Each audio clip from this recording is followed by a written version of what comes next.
What's going on, guys?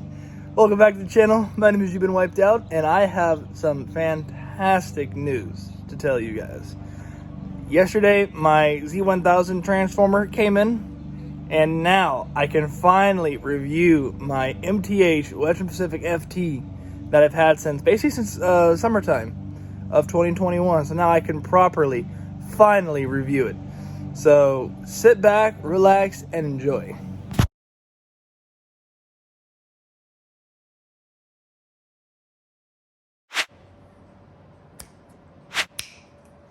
Ooh, fancy editing. Haha.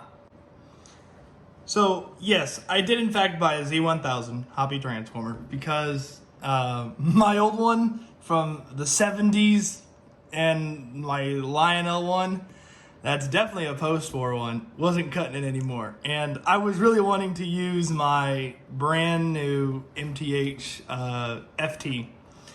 So the features, what this transformer features, obviously it's a Z-1000, so it has 100 watts of power, and it gives you separate bell, horn/whistle, and directional. And it's basically what I need. I just need something a little bit more powerful. I've tried it, I've used it a couple times, but only on this locomotive here. So, and actually, I take that back. I've also took out one of my old post-war Lionel, it is my great-grandfather's from Korea, and I tried it, and it makes that thing look like a big boy by comparison, how much power that thing gets now. So this is definitely an upgrade. So just for safety, let's just for funsies, let's just take a look so you guys can see at least. So obviously the thing is gonna, so it does work, and you guys can see my hand back down here working it. So we got the horn here. It's pretty responsive too, so I am super happy about this. So let's get this bad boy back into position here. But yeah, like I said, this is exactly what I wanted from this transformer. So it was just a power input that I needed and that I was really wanting to have to get this completely ready to go so that I can eventually upgrade to DCS. I'm very excited about that. So let me grab my FT and so we can start reviewing that. Oh, check it out, guys. She's on the table and she's got track power going to her. Now, I'm gonna take the camera here for a second. I want you guys to see. And to backstory of this tape. This tape symbolizes when I brought this train back to my parents' house, or where I've been living basically my entire life. I put the tape on so that it would not get dust and dirt get into the funnels where the smoke units are at. So I covered them the day I got back to Bakersfield. So now today we can take these things off, because now we can truly let this FT sing now with all of her power now. So let's go ahead and remove the tape.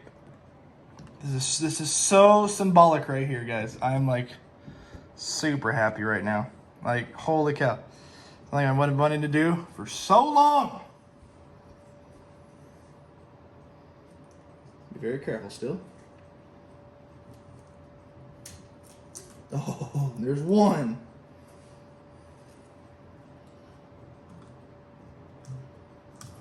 Oh, there's two. Oh my gosh. Haven't seen these stacks in 8 months, basically. This is insane. I love this.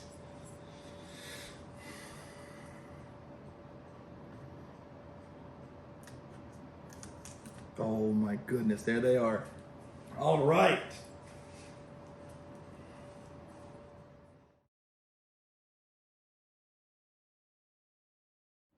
Okay, well now you're probably asking me, so you've been wiped out. What is this? So I said, well, this is an MTH Trains model number 2023-46-1 Premier Western Pacific FT ABA set. That's what this is. And now a little background on the FT. which is one of my favorite locomotives. I know, sorry steam guys, but it's just, I've always been around cab unit F units all my entire life from growing up. So the EMD FT, or at the time it was initially called, was the Electromotive Company, but then kind of General Motors Electromotive Company. It is a 1,350 horsepower diesel electric locomotive that was produced between March of 1939 and November of 1945. So basically wartime period, World War II. So the F stands for 1,400 horsepower.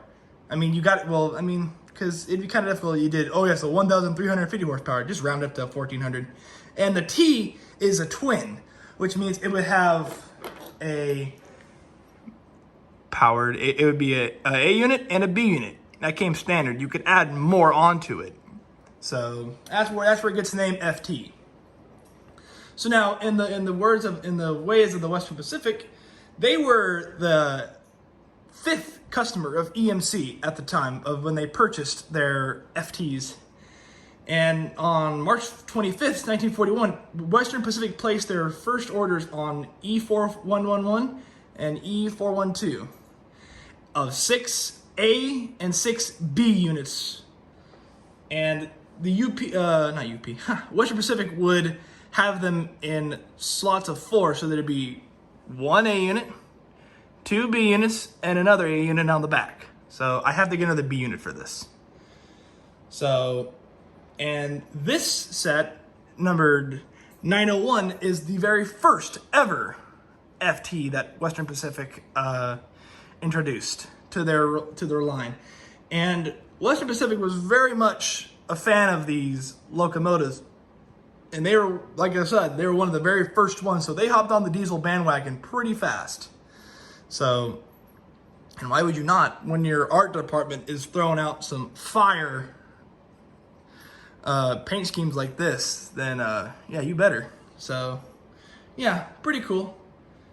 Unfortunately, I don't believe there are any survivors, unfortunately. So, but it's okay. We at least have this amazingly good model from Mike's Train House.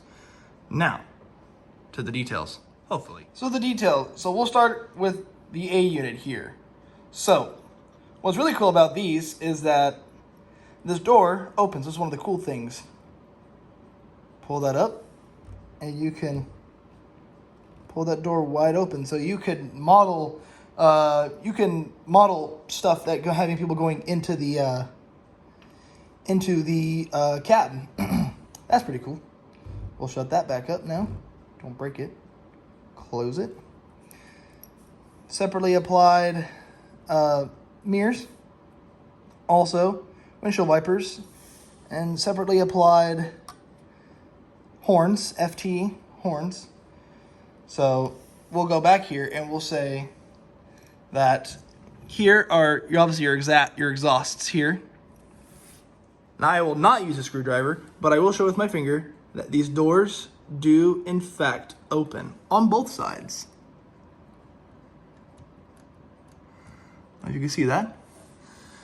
And very cool is that you could see all the internal wiring and all the harnesses inside the locomotive through the portholes here on the side of the locomotive. And also it looks to be that these steps on the trucks are separately applied. So that's what it's inferring to me. And again, more along with the B unit, this time, or even on the A unit, or on the back of the A unit, you have separately applied grab irons here, which is very nice. And again, you have the portholes, and you have the exhaust ports nicely molded into the body. But you also have your nice opening doors again, so that's very nice. And I do apologize for my finger getting in the way. And again, you also have these, I feel they're separately applied steps on the actual trucks themselves. So that's fairly cool. That's really nice. And so you also have your semaphores here on all the locomotives. So to definitely keep everything nice and weather tight. And again, on the tail end unit, we have, of course, doors that move. And you have this one has a very nice separately applied grab irons here, and the steps as well. The portholes on the side, the separately applied horns, the exhaust, and this one also has the door that opens. It's a little tight. Okay, we won't mess with that. But I'm pretty sure this one opens too. And also, all the number boards on both units are also lit. And when the locomotive obviously turns on, you could definitely see them. They're very bright in contrast with how recessed and how dark the number board actually is. So when we actually get this thing cooked up and turned on, you guys will definitely be able to see the detail. Now let's get down to that right now. All right, guys. So I got the track power hooked up again because I didn't want to knock the remote and start the locomotive to surprise all of you guys, because I really wanted to take this scene in and just really get to experience once again what this locomotive sounds like when you first kick it on. So here we go.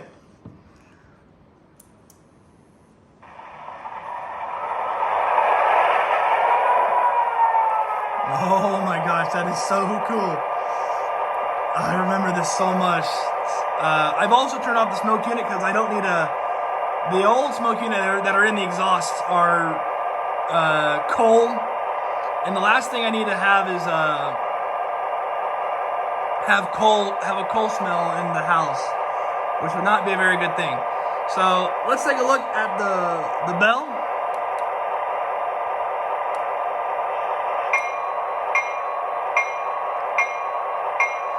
That's pretty sweet. Now the horn.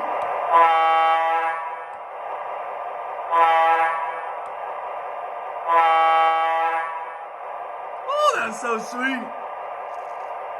So now I will see you guys outside. I'm gonna get a little bit of a setup running, so I hope to see you guys out there.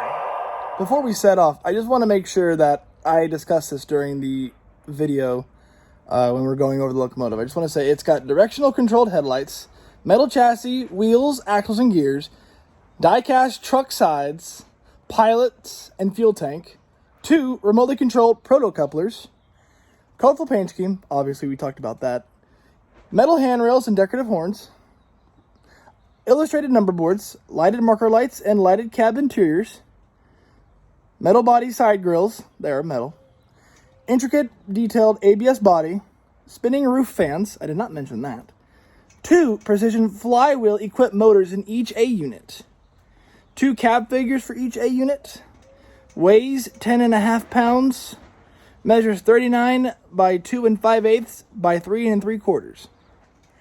Operates on 031 track, which I don't technically have right now, so be nice to me. And has Proto Sound 2.0 with digital command system, featuring Freight Yard Proto Sounds and effects. So I just want to let that slide real quick. So now you guys know. Let's get on with it.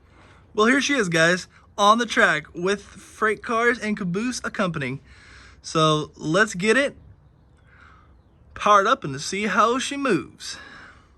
Now, for reference, I've got it outside. I know they're getting cooked over there, so let's start this review pretty quickly. So I'm just gonna turn up the speed and you guys are gonna hear it turn on.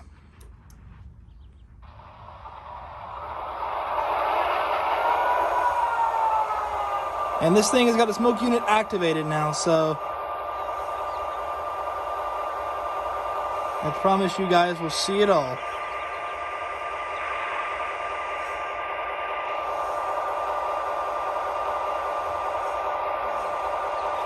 There we go.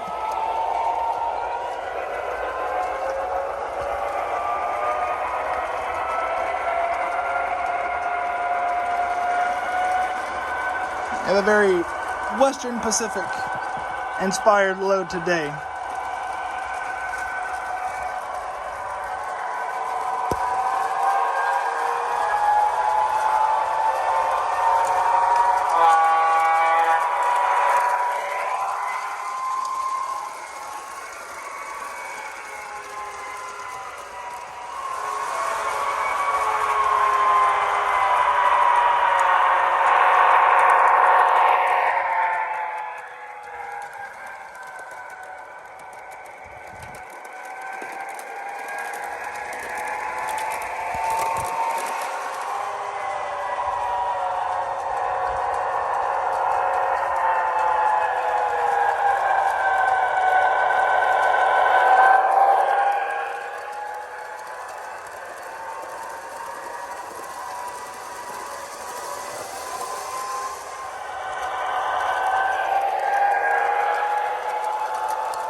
All right, guys, I want to say thank you guys so very much. This was an absolute blast, and oh my gosh, it's been too long as I finally was able to get this locomotive on the tracks and moving. So I just want to say thank you guys very much for your guys' patience as well. But now, look forward to me getting a MTH DCS now and beginning some sort of bench work in the future. So please, if you can, and if you would like and comment and subscribe. And I have a Discord if you guys or gals want to join, and I would appreciate you guys if you were to. So I will hopefully see you guys on the next go around. So y'all take care.